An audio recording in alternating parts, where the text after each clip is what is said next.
Assalamualaikum warahmatullahi wabarakatuh. Perkenalkan, nama saya Asri Amalia dari kelas ME22G. Video ini ditujukan untuk memenuhi tugas mata kuliah akuntansi manajemen. Apa itu akuntansi manajemen? Akuntansi manajemen merupakan salah satu bidang akuntansi yang memberikan informasi keuangan kepada pihak internal suatu etnis dalam sebuah pengambilan keputusan. Informasi keuangan yang dihasilkan tidak dipublikasikan untuk umum. Selanjutnya yaitu sejarah akuntansi manajemen. Pada abad ke-20, prosedur perhitungan biaya produk dan akuntansi manajemen dikembangkan antara tahun 1880 sampai 1925 sebelum tahun 1914. Banyak perkembangan awal yang menekankan pada perhitungan biaya menggunakan informasi ini sebagai pengambilan keputusan yang strategis. Seiring dengan munculnya pendekatan perhitungan biaya persediaan pada tahun 1925, penekanan pada perhitungan biaya produk mulai ditinggalkan. Selanjutnya yaitu akuntansi manajemen dan akuntansi keuangan. Sistem akuntansi keuangan dan sistem akuntansi manajemen tidak dapat dihasilkan dari suatu sistem saja karena keduanya sangat berbeda. Adapun 4 alasan kedua sistem ini tidak disatukan adalah: 1. Sistem akuntansi keuangan dirancang untuk menghasilkan laporan keuangan perusahaan keseluruhan. 2. Waktu pelaporan sistem akuntansi keuangan terlalu lama. 3. Sistem akuntansi keuangan melaporkan sesuatu yang sudah terjadi. 4. Penyusunan laporan keuangan menggunakan asumsi yang berbeda. Selanjutnya yaitu sistem informasi akuntansi manajemen. Sistem informasi akuntansi manajemen adalah sistem informasi yang menghasilkan keluaran atau output dengan menggunakan masukan atau input dan memprosesnya untuk mencapai tujuan khusus manajemen. Adapun tujuan utama sistem akuntansi manajemen sebagai berikut: 1. Penyediaan informasi untuk menghitung biaya jasa dan produk serta tujuan lain yang diinginkan oleh manajemen. 2. Penyediaan informasi dalam perencanaan, pengendalian, dan evaluasi.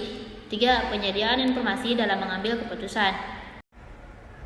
Adapun peran akuntansi manajemen, menurut Hilton dan Platt tahun 2016, peran akuntan manajemen dalam perusahaan adalah: 1. Menyediakan informasi untuk pengambilan keputusan bagi manajer. 2. Membantu manajer dalam mengendalikan operasi perusahaan. 3. Mengukur kinerja departemen dan pimpinan dalam organisasi perusahaan. 4. Memotivasi semua sumber daya manusia dalam perusahaan untuk mencapai tujuannya. Selanjutnya yaitu tujuan dan fungsi akuntansi manajemen, yaitu menyajikan suatu informasi keuangan yang dibutuhkan oleh manajemen perusahaan sebagai dasar dalam mengambil kebijakan atau pengambilan keputusan merupakan tujuan dari akuntansi manajemen. Akuntansi manajemen juga memiliki fungsi diantaranya sebagai alat analisis dalam pengambilan keputusan, sebagai sumber data dan informasi keuangan yang relevan kepada pihak internal maupun eksternal, sebagai sumber informasi dalam penanggung-jawaban tingkat manajemen, koordinasi berbagai kegiatan perusahaan, sebagai arsip audit, dan mengukur dan mengawasi kinerja perusahaan.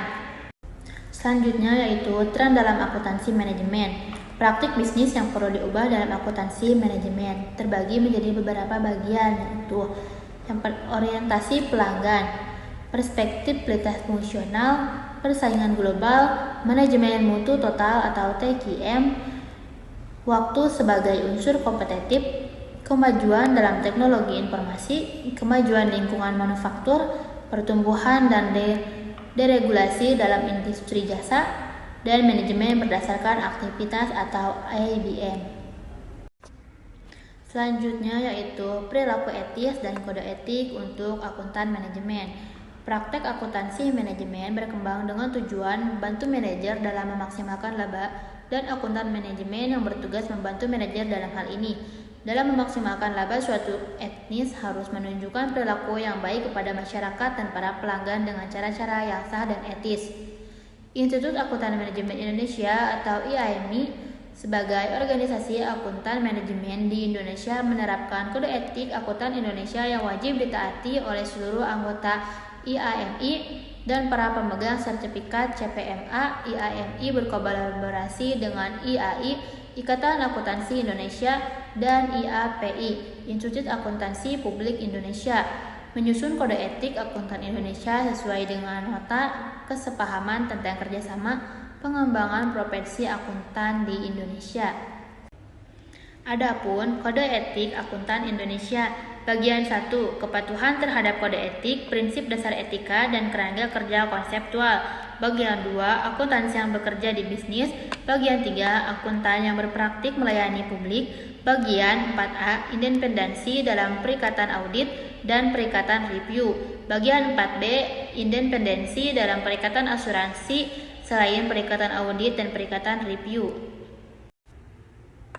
Selanjutnya yaitu sertifikasi akuntan manajemen. 1. Sertifikasi akuntan manajemen atau Certified Management Accountant atau CMA. Yang kedua yaitu akuntan publik bersertifikat atau Sertifikat Public Account atau CPA.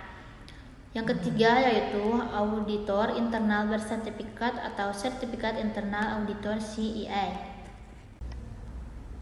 Mungkin hanya itu yang dapat saya sampaikan. Mohon maaf apabila banyak kekurangan dan kesalahannya. Wassalamualaikum warahmatullahi wabarakatuh.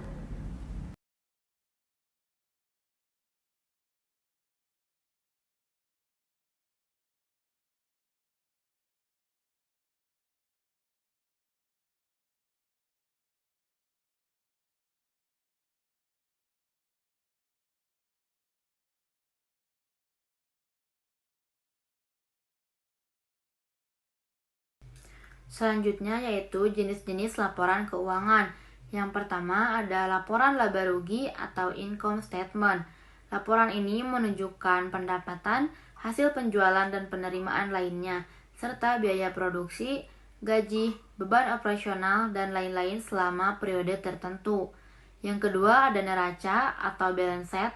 Neraca menyajikan posisi keuangan perusahaan pada akhir periode tertentu.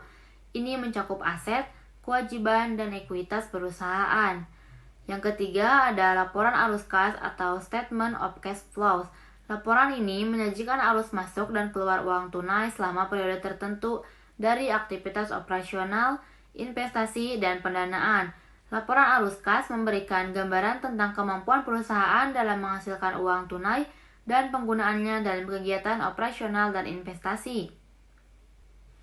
Adapun contoh laporan keuangan dengan menggunakan laporan arus kas. Di samping adalah contoh laporan keuangan menggunakan laporan arus kas.